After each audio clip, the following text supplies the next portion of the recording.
মথির 7 অধ্যায় 21 পদ দেখি কি বলা আছে এখানে। মথি 7 অধ্যায় 13তে আমি একটা লাইন আগে পড়ি, তারপরে আমরা অন্য আলোচনায় যাব। আসুন আমরা বাক্যের কাছে আসি। স্বর্গপথে চলিবার কথা।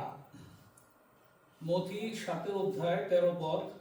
স্বর্গ, আমরা জানি যে স্বর্গ কি, কিংডম অফ হেভেন। স্বর্গপথে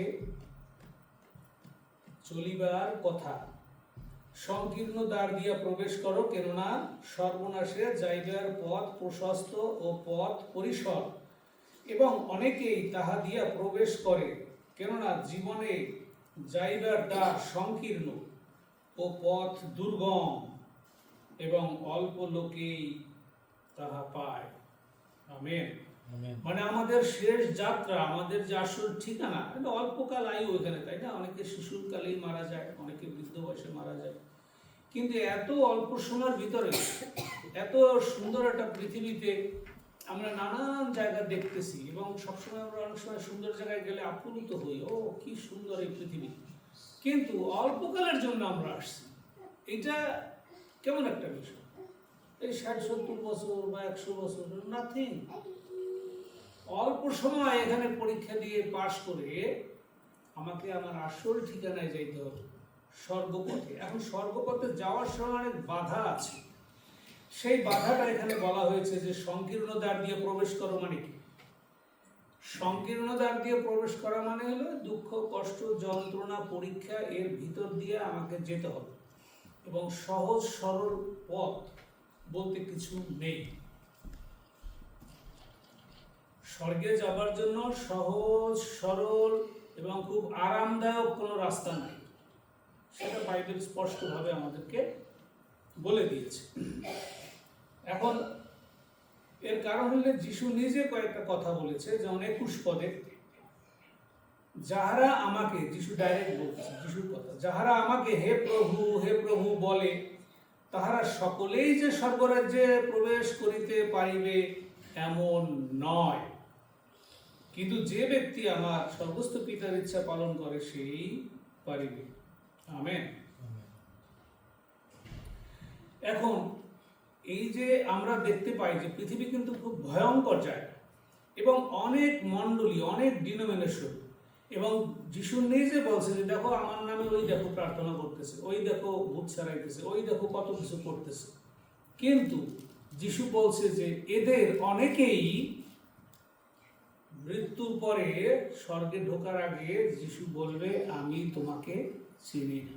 কি সাংঘাতিক কথা! কথাটা একটু ডিপলি চিন্তা করে দেখেন যে সে একই পবিত্র বাইবেল নিয়ে সে কাজ করছে, একজন স্বর্গে যেতে পারতেছে আর একজন যেতে পারতেছে না। তাহলে তফাৎটা কোথায় এবং কত সতর্ক আমাদেরকে থাকতে হয় সে বিষয়টি এখানে বলা হয়েছে। এবং বিষয়টা আসলে খুবই কঠিন। এবং এখানে পরিষ্কার বলছে যে সকলেই যে স্বর্গরাজ্যে প্রবেশ করিতে পারিবে এমন নয়। এখন আমরা একটা কথা বলি ঈশ্বরের রাজ্য, আর একটা বলি স্বর্গরাজ্য। দুইটা রাজ্যের কথা বলা আছে। এই দুইটা রাজ্যের ব্যবধানও আমাদের বুঝতে হয়। যেমন ঈশ্বরের রাজ্য বলতে প্রকৃতপক্ষে ঈশ্বরের রাজ্য হলো ধার্মিকতা, অর্থাৎ যিশুকে গ্রহণ করলে, যিশুকে যখন ধারণ করে, যখন যিশু সবাইকে বলছে যে ও স্বর্গ রাজ্য এখন তোমাদের হাতের কাছে, তার মানে কি যিশু তখন পাশে দাঁড়ান, তাই বলছে স্বর্গ রাজ্য দেখতে পাচ্ছ না, তোমার হাতের কাছে, মানে আমি তো তোমার কাছেই দাঁড়িয়ে আছি, আমাকে তুমি গ্রহণ করলে তুমি যাইতে পারবে স্বর্গরাজ্য। তাহলে হলো ঈশ্বরের রাজ্য হলো যীশু খ্রিস্ট নিজের ধার্মিকতা, যিশুকে গ্রহণ করলে সে শুধু যাইতে পারে স্বর্গরাজ্যে। অনেক খুব সুন্দর এই অর্থগুলি বুঝতে হয়, বুঝলে আমাদের বাইবেলটা বুঝতে অনেক সুবিধা হয়। সুতরাং বলছে যে সেই স্বর্গরাজ্যে প্রবেশ করতে পারবেন না যদি যিশুকে কেউ সঠিকভাবে গ্রহণ না করে, যদি দিবকভাবে বলেছে। এবং মথি 6 অধ্যায় 7 পদে যদি আমরা একটু যাই, 6 অধ্যায় 7 পদে কি বলা আছে? 6 অধ্যায় 7 পদে যদি আমরা একটু দেখি, আর প্রার্থনাকালে তোমরা অনর্থক পুনরুক্তি করিও না। একটু আগে আমরা পড়ে আসছি যে যারা অনেকেই প্রার্থনা করে, অনেক কিছু করে যিশুর নামে, কিন্তু তারা যেতে পারবে না, সেটা যিশু নিজে বলছে। এখন কেন যেতে পারবেন না সেটা দেখেন 7 পদে, আর প্রার্থনাকালে তোমরা অনর্থক পুনরুক্তি করিও না। দুইটা কথা, একটা হলো অনর্থক আর একটা হলো পুনরুক্তি। দুইটা বিষয় অনেক শিক্ষণীয় বিষয়, দুইটা বিষয় খুব সাংঘাতিক বিষয়। তোমরা প্রার্থনাকালে তোমরা অনর্থক পুনরুক্তি করিও না, যেমন জাতিগণ করিয়ে থাকে। এ আর একটা শব্দ, জাতিগণ কারা? জাতিগণরা করে থাকে কিন্তু এটা, এবং বলছে জাতিগণ করিয়ে থাকে, কেননা তাহারা মনে করে বাক্য বাহুল্যে তাহাদের প্রার্থনার উত্তর পাইবে। অতএব তোমরা তাহাদের মতো হইও না, যিশু বলতেছে, কেননা তোমাদের কি প্রয়োজন তাহা যাচনা করিবার পূর্বে তোমাদের পিতা জানেন। পরিষ্কার করে লেখা। এই যে অনর্থক, আমরা আমাদের দশমাজ্ঞার মধ্যে রয়েছে যে অনর্থক ঈশ্বরের নাম নিও না। এখানেও কিন্তু সেই অনর্থক এই বাংলা শব্দটারই বাংলা কি? অনর্থক মানে হলো যে কথার কোনো মানে হয় না, উচ্চারণ করতেছি কিন্তু সেটার কোনো মিনিং হচ্ছে না। যেমন শিশুরা অনেক সময় কি কথা বলে আমরা বুঝতে পারি না, কিন্তু সে কথা বলতেছে, সেটা একটা। যদি শিশুদের ব্যাপারটা ভিন্ন, স্বর্গদূতরা তাদেরকে ঘিরে থাকে। কিন্তু বড় হয়ে পণ্ডিত হওয়ার পরে যারা অনর্থক বলে, অনর্থক এটা কিন্তু খুব কঠিন একটা বিষয়। একটা ছোট্ট শব্দ দিয়ে বলিয়েছে অনর্থক, মানে ঈশ্বরকে ডাকতে গিয়ে যারা অনেক কথা বলে, অনেক বেশি কথা বলে। এবং আজকাল দেখছি আমরা অনেকে প্রার্থনার মধ্যে মনে হয় একটা লেকচারও দিতেছে। এটা কিন্তু বাইবেল বলে। যিশু বলে, তুমি তোমার অন্তরাগারে যাও, তোমার রুমে যাও, দরজা বন্ধ করো, গোপনে আমার সঙ্গে কথা বলো। এটা হলো প্রকৃত প্রার্থনা। কিন্তু অনেক সংগতভাবে, অনেক শব্দ করে, অনেক সাউন্ড করে, এবং অনেকে এমনভাবে কথা বলে সে নিজেও বোঝে না যে সে কি বলতেছে, সেগুলি হলো অনর্থক। এবং এটা কিন্তু জাতিগণ করে থাকে। জাতিগণ মানে কি? বিভিন্ন ধর্মের লোকরা যে বিভিন্ন শব্দ করে যে প্রার্থনা করে, সেটার কোনো অর্থ নাই, কোনো অর্থ নেই। ইভেন তারা বিভিন্ন আইডলসের নামগুলি যে বলে, সেটাও পুরোপুরি না বলে হাফ ডান করে চিল্লাচিল্লি করে বলতে থাকে। এগুলো সবই হলো অনর্থকের মধ্যে। এই অনর্থক শব্দ, এবং বলছি কি আবার বাক্য বাহুল্য মানে কি? অনেক আছে যে খুব জোর দিয়ে অনেক কথা শুনাইতে চায় সবাই, এটা মানে এটা মানুষকে দর্শন করা হয়ে যায়। এটা প্রকৃত ঈশ্বরের পক্ষে যিশুর কাছে কথা বলতে গেলে খুব সংক্ষেপে এবং খুব নম্রভাবে বিশ্বাস সহকারে তার কাছে শুধু কথা বলা। আজকে যদি যিশু এখানে থাকতো তাহলে কি আমি এইভাবে বলতে পারবো, হ্যাঁ প্রভু আপনি আমার এই করবেন, আপনি নো। যিশু বলবে গেট আউট ফ্রম হিয়ার, একদম কোনোভাবেই টলারেট করবে না। সে হলো মহাপবিত্রতার কাছে নত হয়ে আপনি ছোট্ট বিষয় বলতে পারেন, প্রভু আমার এটা দরকার, আমি এটা চাই, শেষ। কারণ উনি তো জানে আগে থাকতে সব। That's all. এই জন্য বলছে অনর্থক এবং পুনরুক্তি করিও না। একই কথা বারবার বলা। আমরা জানি প্রার্থনার মধ্যে একই কথা বারবার মানে কি? সবচেয়ে কঠিন খারাপ জিনিস এইটা, ঠিক আছে? আমরা যখন বলি যে হায় হুশিয়ার, হায় হুশিয়ার, অনেক কিছু বলি, ঠিক আছে? আমরা বলতে চাচ্ছি সমস্ত কিছু মন্দ অর্থ দ্বারা পরিচালিত। এই জন্য আমাদের সাবধান হইতে হবে যে আমরা যারা বিশ্বাসী তারা যেন আমরা এই কাজটি না করি। অনর্থক পুনরুক্তি এটা জাতিগণ করে, আমরা না। বিশ্বাসীরা এটা করবে না কোনোদিনও। বাক্য বাহুল্যে প্রার্থনা নো। এখন সেটাই বলছে যে যারা এইগুলি করে, এই যে আমাকে হে প্রভু বলতে এসে যে তারা এই কাজটি করে, তাদেরকে কোনোভাবেই যিশু স্বর্গরাজ্যে নেবে না। এটা বাইবেল বলে, এটা আমাদের কোনো কথা নয়। এই জন্য আমাদের সাবধান থাকতে হয়। এবং এবং 6 অধ্যায় 33 একটা সাহস দিয়ে দিয়েছে আমাদের। কারণ আমরা দেখছি যে ছোটবেলা থেকেই আমরা সন্তানদেরকে মানুষ করব, বড় পজিশনে চাকরি করবে, তারপরে তারা বাবা মাকে দেখবে, অনেকের অনেক আশা নিয়ে তারা থাকে। কিন্তু অনেক সময় দেখা যায় সেই আশা হয়তো আর পরিপূর্ণ হয় না। প্রত্যেকটি মানুষই সেরকম প্রায় আশা করে। কিন্তু আমাদের অভিজ্ঞতা কি বলে? আমি এখানে চলে আসছি, আমার মার কি আমি ডেইলি যত্ন নিতে পারতেছি? আমার মা যত ইচ্ছা, আমি কি পারিনি? অনেকেই আমরা পারিনি, পারা সম্ভব নয়, ঠিক আছে। কিন্তু কিন্তু এখানে বাইবেল বলে যে দেখো, কিন্তু তোমরা প্রথমে যদি তাহার রাজ্য ও তাহার ধার্মিকতার বিষয়ে চেষ্টা করো, কিন্তু তোমরা প্রথমে তাহার রাজ্য কিন্তু দুইটা, একটা হলো ঈশ্বরের রাজ্য, একটা হলো স্বর্গরাজ্য। প্রথমে তোমরা যদি রাজ্য ও তাহার ধার্মিকতার বিষয়ে চেষ্টা করো, তাহা হইলে ওই সকল দ্রব্য তোমাদিগকে দেওয়া যায়। আমরা এটা অনেকবার পাঠ করেছি। অতএব কল্যকার নিমিত্ত ভাবিত হইও না, কেননা কল্য আপনার বিষয়ে আপনি ভাবিত হইবে, দিনের কষ্ট দিনের জন্যই যথেষ্ট। এখন এই বাক্যটুকু এমন একটা নির্ভরযোগ্য বাক্য যে দেখো, তুমি যতই চেষ্টা করো, তুমি অনেক ভালো থাকবা, অনেক বড় লোক, সবাই চাই বড় লোক হইতে, না ধনী হইতে, এটা একটা দেখলাম সবার একটা প্রত্যাশা। কিন্তু ধনী হওয়ার পরে কি হয়, এটা তো খেয়াল করতে হয় যে আমার প্রতিবেশী, আমার বড় ভাই, আমার বন্ধু, সে ধনী হওয়ার পরে কি ঘটলো তার জীবনে, একটু খেয়াল করে দেখেন। পরিস্থিতি অত্যন্ত ভয়াবহ। আমি আমার এক বন্ধু, সে বাংলাদেশের যে কোনো একটা ডিপার্টমেন্টের একদম হাই পজিশনে ছিল। আমি তার কাছে গেলাম, তার শ্বশুর, তার ওয়াইফ সবাই পণ্ডিত, কিন্তু হাইলি কোয়ালিফাইড।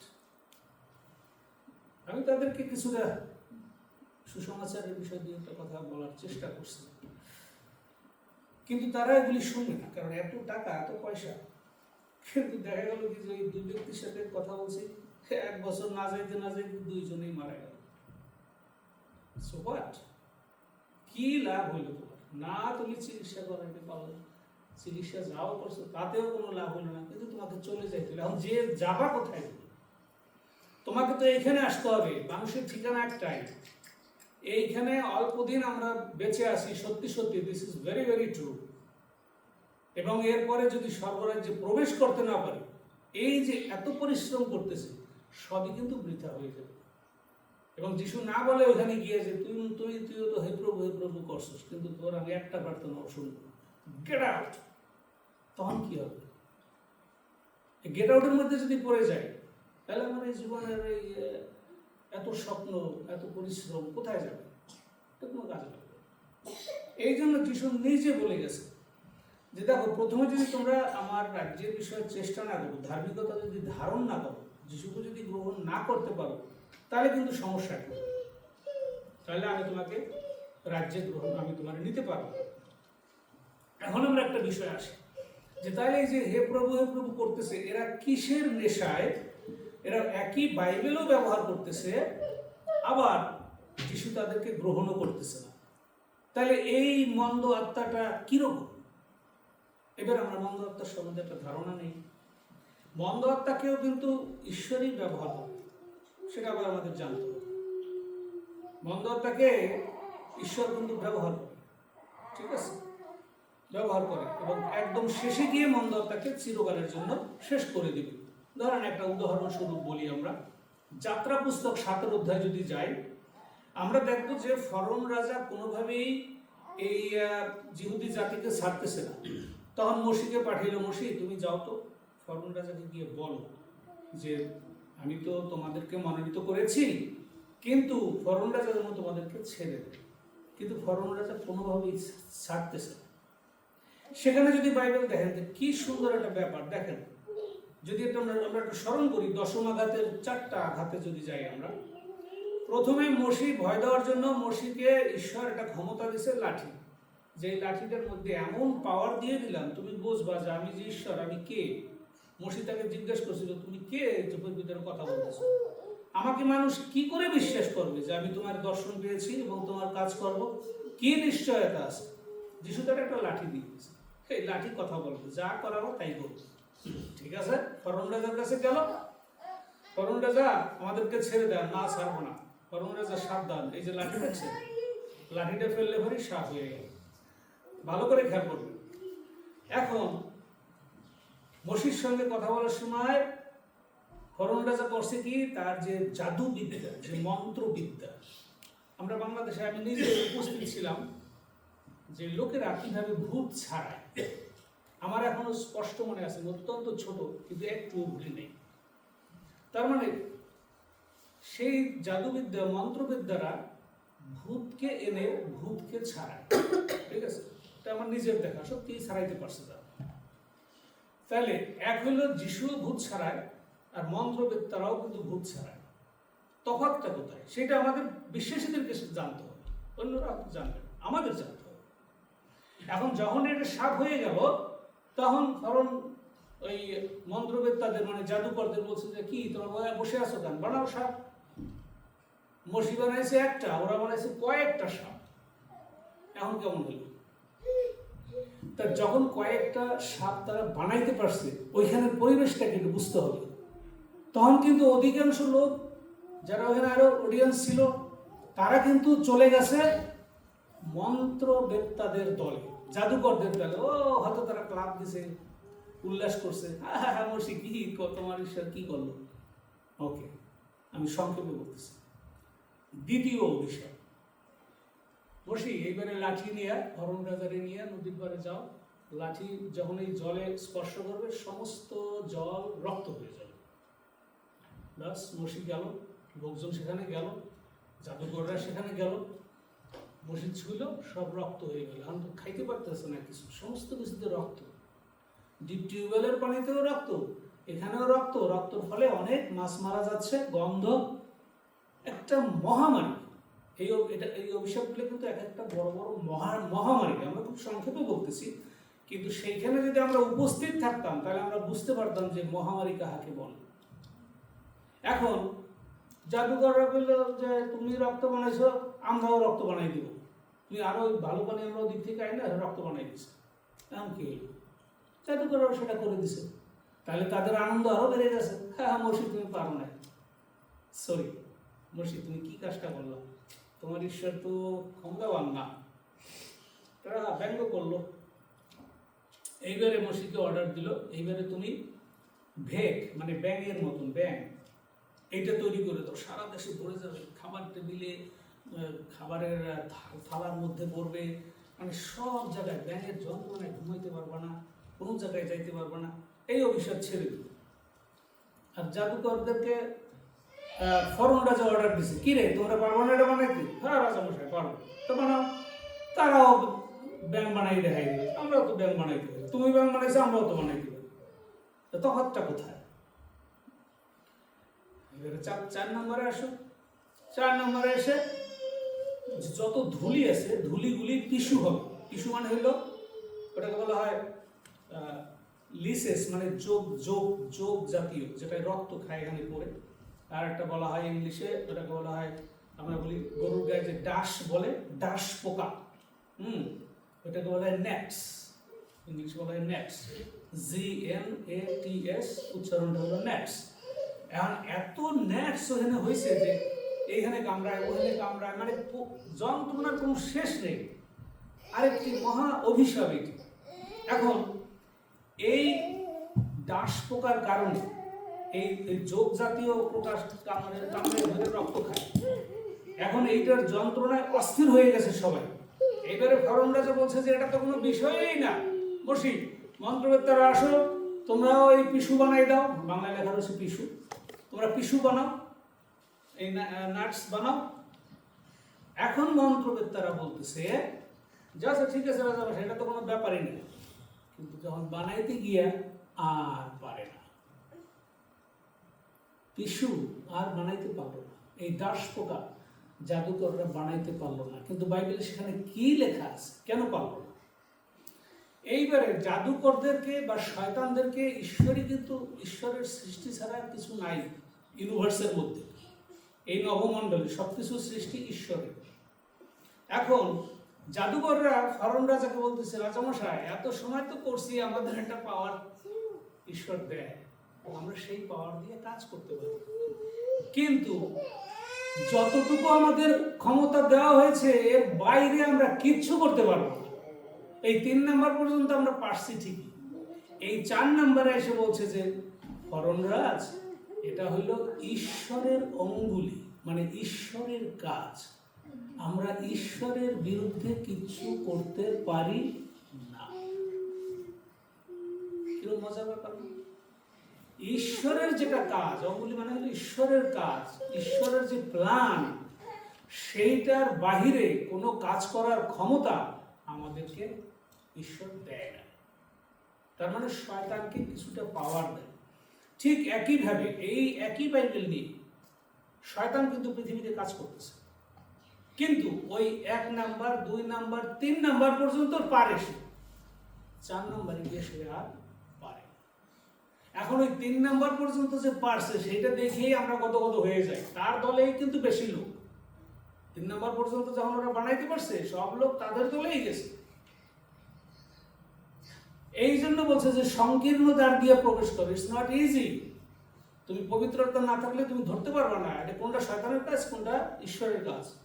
এটা ধরতে হলে তোমাকে হলি স্পিরিট থাকতে হবে, নাহলে তুমি কোনোভাবেই পৃথিবীর কোনো মানুষ কোনোদিনও পারবে না, একদম না।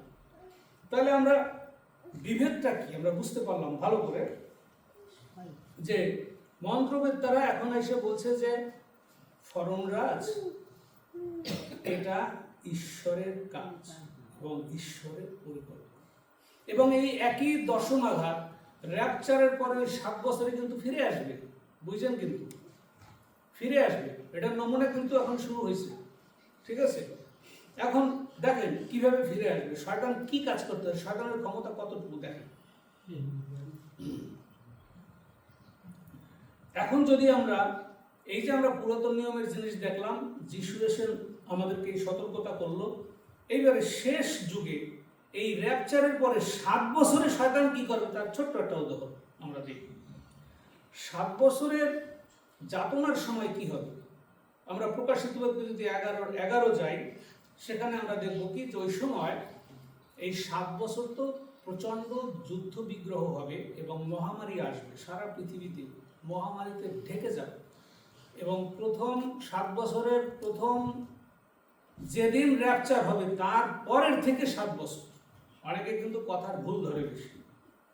যেদিন র্যাপচার হবে বাইবেল অনুসারে, যেদিন তুলে নেওয়ার ঘটনা ঘটবে, যে বিশ্বাসীদেরকে নিয়ে গেল, এখন বিশ্বাসীরা নাই, তখন অভিশাপ ঢেলে দেওয়া হবে এবং তার প্রথম 3 মাসের মধ্যে পৃথিবীতে শান্তি চুক্তি হবে ঘন ঘন।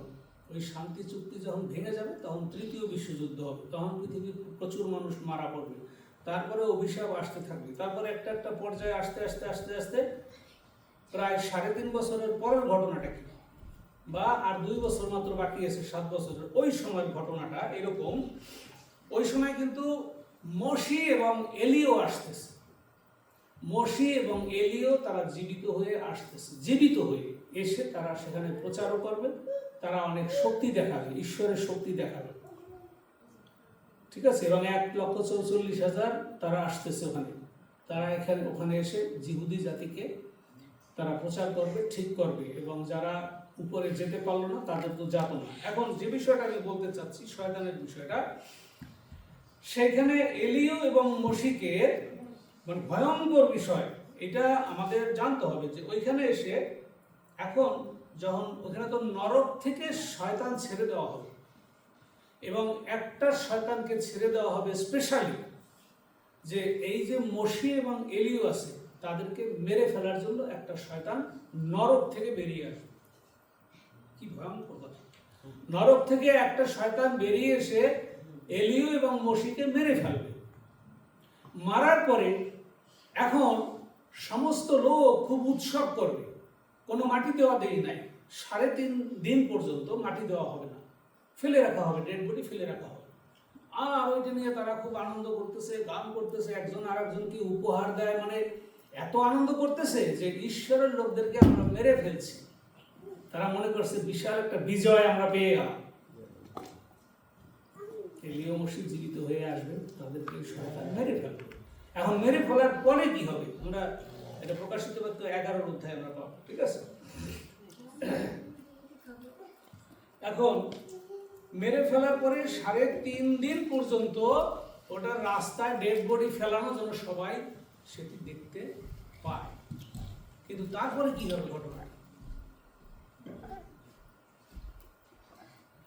3.5 দিন পরে সবাই সামনে ওই এলিও এবং মসি আবার জীবিত হয়ে উঠবে, এবং যেভাবে আদমের মধ্যে প্রাণবায়ু প্রবেশ করানো হয়েছিল, যিশু ফু দিয়ে প্রাণবায়ু প্রবেশ করিয়েছিল। ফু দিলে পরে কি হয়? ফু দিয়ে প্রাণ এবং বায়ু। একইভাবে ঈশ্বরের নিঃশ্বাস এলিও এবং মসির মধ্যে দেওয়ার ফলে তারা সবার মধ্যে যখন জীবিত হয়ে উঠল, এমন ভয় পাইল তখন লোকজন, হায় হায়, এই যে শয়তান আবার পরাজিত হইল। শয়তানকে একটু ক্ষমতা দিয়েছিল আর সে খুব বাহাদুরি দেখাইছিল। এইবার তারা জীবিত হয়ে উঠল। জীবিত হয়ে ওঠার পরে জীবিত অবস্থায় তাদেরকে ঠিক র্যাপচারে যেরকম নিয়ে যাবে আমাদের, একই রকম ভাবে সবার সামনে মেঘরথে এলিও এবং মসি দুইজনকে আস্তে করে উপরে নিয়ে যাচ্ছে, আর সবাই দেখে প্রচন্ড ভয় পেয়েছে। ঈশ্বর ভয়ঙ্কর ঈশ্বর, এই জন্য সবসময় ঈশ্বর ভয় এই কথাটি বাইবেলে কেন লেখা? তার মানে কি? শেষ দশা নরক, এই জন্য ভয়। তা এখন যারা মসিকে মারলো তারা তো আর কেউ কোনোদিনও আর স্বর্গে যেতে পারলো, এবং তাদেরকে কি করলো? একেবারে আরামসে করে ঈশ্বর উপরে উঠে নিয়ে এলো। তাহলে শয়তানের ক্ষমতা কতটুকু? কিন্তু শয়তান যতটুকু ক্ষমতা দেখায় ওইটা দিয়ে আমরা চট করে তার দলে চলে যাই। That's the problem. এইটাই হলো বৃহত্তর প্রশস্ত রাস্তা। এটা স্বর্গে যাওয়ার রাস্তা নয়, সংকীর্ণ দ্বার দিয়ে যেতে হবে।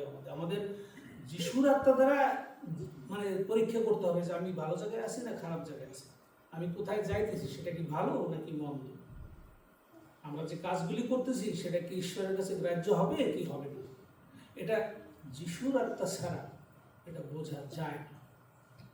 এবং আমরা মানুষ বারবারই ভুল করি।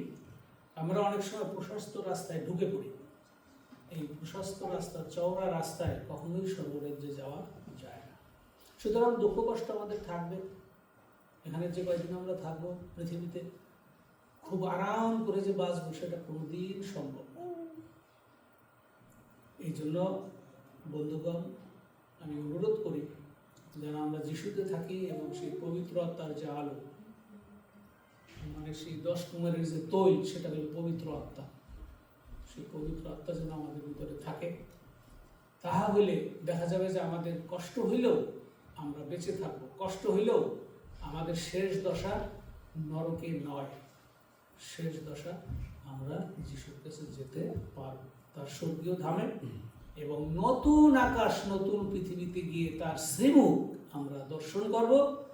যত ভাষাভাষী আছে সমস্ত লোক যারা খ্রিস্টের পক্ষে, মারা যাওয়ার পরে উপরে গিয়ে কিন্তু একই জায়গায় একমাত্র যিশু আর সমস্ত মানুষ একই ভাষার, একই সুযোগ সুবিধা। ওখানে কোনো হিংসা বিদ্বেষ নাই, ওখানে কোনো হিংসা নাই যে আমি এটা পাইলাম না, এরকম কিছু নেই। সম্পূর্ণ একটি পবিত্র উপাসনা জগৎ, যেখানে কোনো পাপ নাই, মন্দ আত্মা নাই। শয়তান কিন্তু 7 বছরের শেষে চিরকালের জন্য বন্দী হয়ে যাবে। শয়তান এখানেই শেষ। আমরা ঈশ্বরের প্রশংসা করি, হালেলুয়া, প্রেজ দ্য লর্ড। এটা ঈশ্বরের পরিকল্পনা, এটা আপনি কোনোভাবে চেঞ্জ করতে পারবো না, আমাদের সেই সুযোগ নাই। কাজে বন্ধুগণ, আমি অনুরোধ করবো আপনারা সুস্থ থাকেন, ভালো থাকেন, বাংলা চার্চ সুন্দর হোক। টরন্টোতে আমরা অনেক খ্রিস্ট বিশ্বাসী, শক্ত বিশ্বাসী আমাদের দরকার, যেন আমরা সত্য সঠিক বিশ্বাসী হই এবং যিশুর সঙ্গে থাকি। সবাইকে ঈশ্বর আমাদের আশীর্বাদ করি। ধন্যবাদ।